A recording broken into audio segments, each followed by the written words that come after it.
mas mura nang nabibili ang bawal na gamot kesa ma-afford ang murang pagkain. Grabe, no? Nagdeklara na ang isang Secretary Benhur Abalos na magre-resign sa kanyang pwesto dahil ito ay tatakbo under PFP Partido Party Federal ng Pilipinas for senator sa midterm election. May umaayon ako sa mandadaya ang mga yan pagdating ng eleksyon. Dahil itong panata na ginawa nila na labanan ang fake, Marlon, ito ay in preparation to do mind conditioning sa mamamayan na sila ang tamang taong dapat ihalal. Only to do a mind condition, Marlon. But then, we all know for a fact na hawak nila ang makinarya, hawak nila ang resources, hawak nila ang tao, at hawak nila ang pera para magpapunyagi nila yung ganyang masamang gagawin. What's up mga kababayan? You stepmothers here. Dito sa video natin ngayon ay ating panonoorin sina Sir Marlon at Miss Pam. Hindi na nga natutuwa ang taong bayan sa pinanggagawa ngayon ng ating gobyerno, no? Sa pangingialam di umano ni Liza sa bangag na administrasyon. Paano ba naman kasi mga kababayan? Lahat ng mga iskandalo di umano pinasok na ng administrasyong ito. Na talaga nga naman totoo. Ang bali-balitang kontrolado ang media, ang mga trolls, at sinasayang pa ang mga resources o kaban ng bayan sa kanilang mga luho tulad na lang pagpaparty, pagpupulburon, at pag-travel. Naku naman po. Habang ang mamamayang Pilipino nalulugmok sa kahirapan. Napakakapal naman talaga ng pagmumukha nila. Pero bago ang lahat mga kababayan, huwag niyo po sana kalimutang mag-like at subscribe para updated ka sa mga uploads ko araw-araw. At yun na nga no mga kababayan. Ngayon pati ang mga engot no na nauupo ngayon sa gobyerno gusto ring tumakbo sa pagkasenador. Kamukha di umano nitong si Abalos. Huwag niyong iboto to mga kababayan sapagkat wala naman tayong mapapala sa kanya. Na mas iboto natin ang mga karapat-dapat na ang layunin talaga maglingkod sa sambayan ng Pilipino at hindi pangunahan ng kanilang personal na interes. Kung kaya naman hindi ko na patatagalin pa mga kababayan, heto na ang buong video. Hanggang ngayon, walang question sa pagiging hari ng fake news ng isang Bongbong Marcos Jr. Yes, thank you for transitioning that. Nang sabihin niya na nung pinasok ang KOJC compound ay wala kahit isang pulis ang may dala ng baril at wala ang natirgas. Ano ba yung mga naglalabas ang retrato? Ano yung naglalabas ang video? At ano yung naglalabas ang larawan? Diba? Hindi ba patunay ito na ang mismong hari ng fake news ay ang isang Bongbong Marcos Jr.? At ang mabigat, wala man lang kahit isa sa mainstream media ang ipamuka at i-fact check ito na mali ka Mr. President at hindi ka lang basta mali, sinungaling ka pa, Ginoong Pangulo. Na-appoint yata ang mga media personnel, Marlon, ng presidential appointee na rin yata sila. Dahil bayad sila Di umano, sila ay kasama sa payroll. Mga naka-payroll na, no? And may covenant pa silang may covenant pa silang, alam ko, nilagtaan at meron pa silang sinasabing panata na kontra fake news. Diba? So, nasan yung panata nyo kontra fake news? Nasaan yung pagiging fact-checker nyo, mga kasama ko sa mainstream media? Bakit hindi nyo ibalik sa palasyo ng Malacanang yung hayagang pagsisinungaling ni Bongbong Marcos na walang baril na ginamit at walang teargas na ginamit ng pasukin ang KOJC compound? Nasa 9 days na sila ngayon. Hindi lamang yun ang dapat nilang i-fact-check, Pam. Dapat may nag-fact-check na rin sa inyo, kayong mga namamanata, may naglalaman pa kayong panata kontra fake news, yung 5,500 flood control projects, meron ba kahit isa sa inyo ang nangahas para i-fact check ito at ipamukha sa Pangulong Bongbong Marcos na sinungaling ka, Mr. President? Sinungaling ka na budol ka pa. Di ba, Marlon, kapag Holy Week ginagamit yung salitang panata? Panata, nung bata kami, ang akala namin sa salitang panata, yun na yung nagaganon sa likod. Ano yan? Penitensya. At yun kasi pag may mga namamanata, tapos makikita namin yung mga nagaganon. Ang panata, Pam, araw-araw ginagamit to sa eskwelahan. Ginagamit din to every Monday sa mga government offices. Pagka dinideklara natin pagka sinasabi natin yung panatang makabayan. Yeah. I just wanted to say, nung sinasabi ko yung panata-panata na ganyan, yung sa collaboration ng mainstream media with the government, or I don't know if this was a government initiative to collaborate with mainstream media, and then academic institutions, and then here comes COMELEC na nag-join na rin and all, yan sa panatang yan. Kung ako lang din ang mamamanata, Marlon, talagang gagamitin ko yung latigo para dyan sa mga likod nila magdugo. Talaga, ataw talaga. Pinanood ko yung Pam, kagabi, yung Dear Pami.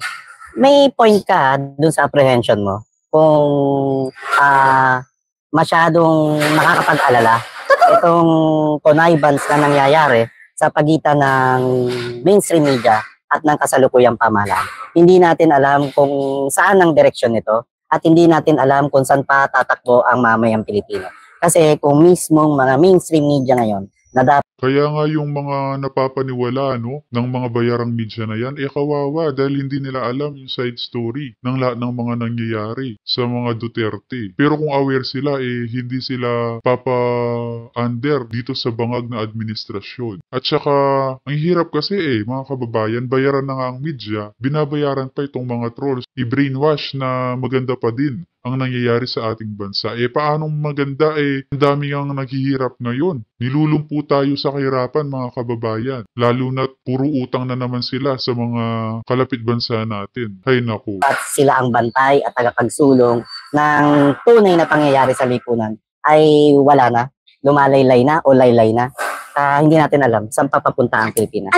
Alam mo, naging basihan ko na mandaraya ang, ang pakiramdam ko to personal opinion ko to. At may point ka, Pam. Umaayon ako sa mandadaya ang mga yan pagdating ng eleksyon. Dahil itong panata na ginawa nila na labanan ang fake, Marlon, ito ay in preparation to do mind conditioning sa mamamayan na sila ang tamang taong dapat ihalal.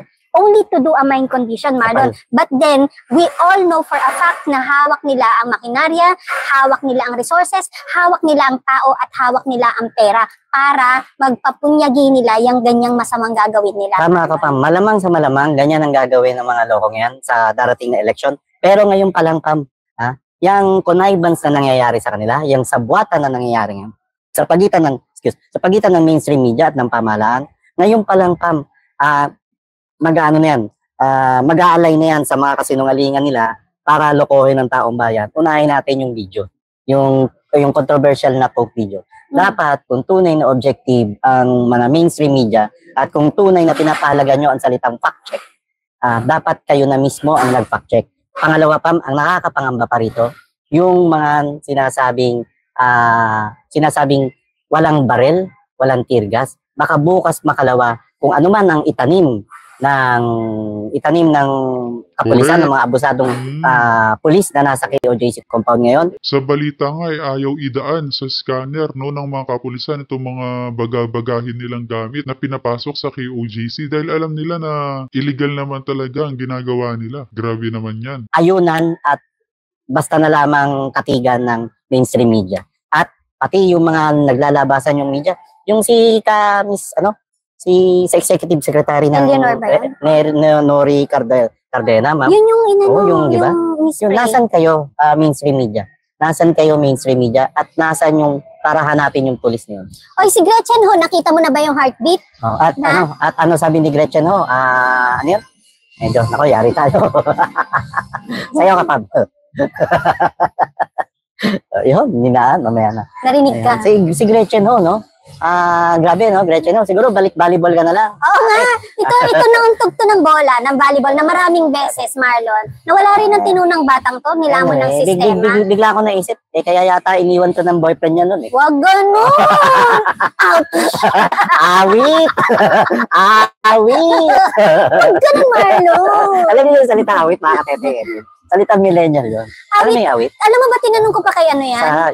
Kay Kriza. Hi, Kriza! Hi, Kriza! Baby girl. Tapos sabi ko, minessage siya, Kriza, ano ba meaning ng awit? Sabi, you're so cute. Ganun siya. Ibig sabihin nun, ouch, ang sakit. Oo nga daw. Ouch, ang sakit. Akala ko nga aray, tapos sakit. Tama. Ouch, awit, ouch, awit. Parang, may pinanood akong pelikula nakaraan. Ano? Kasi yan. Alam nyo, it's a new discovery. Si Marlon po pala ay big fan ng SB19. Alam niyo bang nagkukumahog na habulin yung 12:15 sa sinihan para lang mapanood niya ang SB19. No judgment, my friend. It's okay. I support you, you know? Full disclosure to. Full disclosure. Hindi! After that, when was this? 2 days ago, no? 2 days ago. So, balong dal na, bakanting oras ko. Gusto ko mag-kill time, mga katete kay Ebon. So, ko mag-kill time sa loob ng sinihan. And First time ko lang ulit makapasok ng sinehan after pandemic. Inaabol ko yung isang English movie na, 12:15 12:15. So, 12:30 na, 1 o'clock na. So, hindi na ako pumasok. Meron ako nakita, 2 o'clock. Ang sabi, ang pagtatag. Ang documentary film. Aba, pagpasok ng lolo nyo, tukol pala sa world tour na ng SB19. Mali din naman kasi yung title, no? Oo, pagtatag. Oo, akala ko, parang hindi siya, akala hindi ko, siya... sabi ko, ang natingin ko, parang Sinimalaya lang to. Oo, yung mga ganun type. Okay, naiintindihan na kita, pero... Wallet ko kaya, asan? Grabe ka naman! Hindi, wala wallet ko. Grabe ka naman! Ay, ito! Andyan? Ito ba? Wallet ko? Pinitik ko. Di ko pinipitik. Okay. Grabe wallet siya. ko? Ito ba yan? Okay. Ano ba to? Ayun. Classic yun. Ay, hindi. Ayun naman. May mga kakampi ka naman pala. Oo, me too. Nakaidaran mo. SB19. Kaidaran niyo po ba si ano? Alam ko lang ako, April 19. Yun ang birthday ko. Anyway. 19? Naka 82? So, mas matanda ka sa akin. O, syempre wala ate. Uy, pakilike naman po. Pakilike. Pakipantay po ang like. Pakipantay. Ganun. Ganda polo shirt ni Katete. Simple ngunit. Wow. At ito, tigilan mo na rin yung alad niya. Ano mo, kaka-cocaine mo. Ay, bawal yun. Coke pala. Coke. Coke. Sir, thank you po. Ikaw nahahawa ka na, Marlon, ha? Saan? Nahahawa ka na. Oy, hindi. Yung mga polisiya mo sa buhay, ha? Hindi, speaking of, meron bago ngayon. Tingnan mo ganito na kalala ang drugs ngayon. Bakit? May nag-text sa akin. Wait lang, I just would like to commend Mother Pebbles. Kagabi sa kanyang speech, sinabi niya, Marlon, na mas mura nang nabibili ang bawal na gamot kesa ma-afford ang murang pagkain. Grabe, no? Ang galing din ito. Sabi ko, naisip Mother ko Pebbles, kamusta po? Naisip ko kagabi, sabi ko, bakit hindi nagbablog tong si Mother Pebbles? Oo. Ang galing-galing niya. Anong meron? Meron na ngayon na yung shabu po, nakita na naman natin, no? Mantakin nyo yun mga kababayan, itong mga pinagbabawal na gamot mas mura na kaysa sa mga bilihin ngayon. Hay nako, saan nga naman pupulutin ang taong bayan? Di lahat niyan magiging adik, kamukha ng bangag na administrasyon. Tama nga winiwika ng nakararami na walang magandang bukas sa administrasyong ito. Hay nako, nakakadismaya mga kababayan. Sorry, yung item, yung Shab-shab. Nakita natin that parang siyang tawas, di ba? Meron na ngayon talaga liquid form. So, pwede na siyang ma-vape? Pwede sa vape. Pwede sa vape. And, so, naging creative na rin ng mga criminal na to? Gano'n na sila, no? Gano'n na kalala. Sorry, ang dami kong plug na, red flag na words. Medyo na, lang ako na, grabe, no? And pagpapakita ito, reflection ito kung gaano at bumalik na naman sa kalsada ang mga ipinagbabawal na G. Yan din ang sinabi ko kagabi, Marlon, ang pinaka-basic sana ng reflection ng accomplishment ng isang gobyerno safe ang kalsada ni hindi magawa. Kalsada na lang ninakaw mo pa sa amin, di ba? Yan din naman ang sinasabi lagi ni Miss Joey na nakabalik na ba from Davao? Alam ko nakabalik na nag-vlog sila kagabi. Ni Ma'am Sas, no? Oo. Mas lunod sino. Yun lang, Marlon. Yung basic na nakakalabas ka sana ng wala kang iniisip na merong sasaksak sa likuran mo, sa tagiliran mo. Kalsada na lang ninakaw mo pa sa amin. Pam, magtataka pa ba tayo kung bakit nagkakaganito at nababalik na naman sa bisyo yung ilan nating kababayan? Ang mismong Pangulo natin na pinagduduldulan na sa kanya na magpa-drug test ka dahil matindi ang hinala at akusasyon ng mamayang Pilipino na gumagamit ka ng coke, hanggang ngayon tinatalikuran niya, binabaliwala niya at hindi niya iniintindi. At sa halip, nagpapakita siya ng mga manifestasyon ng isang taong gumagamit. At lulon na lulon. Nagpapakita siya ng isang manifestasyon na para ka na lamang lutang at nag-aasuli na sa hallucination mo. Diba? Isang patunay ito yung hayagang pagsisinungaling mo. Noon mismong State of the Nation address at kailan lang nung sabihin mo naman na walang barel at walang tear gas ng pasukin ninyo. Sabi niya, hindi kami gumamit. Ganun na siya. May claim na siya as a commander-in-chief. Diba? Na walang tear gas sa tanong. Kami, no? Kami. Kasi yun, may claim na nga na siya talaga ang nasa taas. Diba? Dahil sinabi na rin ni Marlon doon na bakit meron bang human rights violation kapag marami ang pulis? Actually, gano'n. Diba? Actually, di ba? And marami pa pong mga kriminal, marami pang mga notorious. na mas dapat yung pagdoonan ng pansin, pero nakatutok lamang kayo sa isang Pastor Apollo Kibuloy na hindi pa nga convicted at alam natin na walang record ng pananakit sa kapwa. Walang record yung kanilang grupo na ng abuso kailanman. At higit sa lahat, itong grupong ito ang tumulong sa iyo na nakalipas na eleksyon. Ito Marlon, ibalik ko lang ha. Ang issue sa KOJC ay isang issue na malawak ang epekto sa ating society. Totoo yan, hindi po natin dapat bitiwan ang issue na ito. Ngunit, ang hindi po dapat nating mas bitiwan ay yung mas malalaking issue na pilit nilang itinatago sa pagpapaypay ng issue ng KOJC. Dahil ito po ay nagiging barrier lamang para mas mapahinto nila ang mga issues sa kanila. Tingnan nyo po ang nangyari. Pilit nilang naisang tabi ang issue ng Polvoron video. Tapos nagkaroon sila ng partnership with mainstream media na ang isa sa mga sinabing very specific na kung gusto nilang labanan ay deep fake. Ito ay pagmamind condition na kung meron pang lalabas na mga ibang videos, Marlon, ang sasabihin lang ng mainstream media, asahan nyo na to, na ito ay deep fake. Pero ang dapat asahan natin dito, ang dapat hanapan natin dito, yung galing at kredibilidad at pagkakaroon ng integridad at dignidad ng mga veteran columnists. Yes. Na sana sila mismo, katulad ni Sir Bobby Tiglao, yes, and katulad ng isang Ted Filon, ang isang Dario Macalma, na sana yung mga veteranong mamayag, no, sila mismo ang magpamukha at hayagang batikusin o hindi man hayagang sumulat ng katotohanan para ipakita sa mga naliligaw na landas o ligaw na landas na miyembro ng mainstream media na kinakain na rin ng bulok na sistema, ipakita nila yung tunay na katotohanan at tunay na adikain kung bakit napakahalaga ng role ng media sa lipunan. Alam mo Marlon, ginagawa naman nila, sadyang sabi mo nga, mas marami talaga ang mga pariwara na nagpakasakop na sa alam mo yung evil ng pera. Diba? Balik ko lang Marlon, sorry natatandaan ko kasi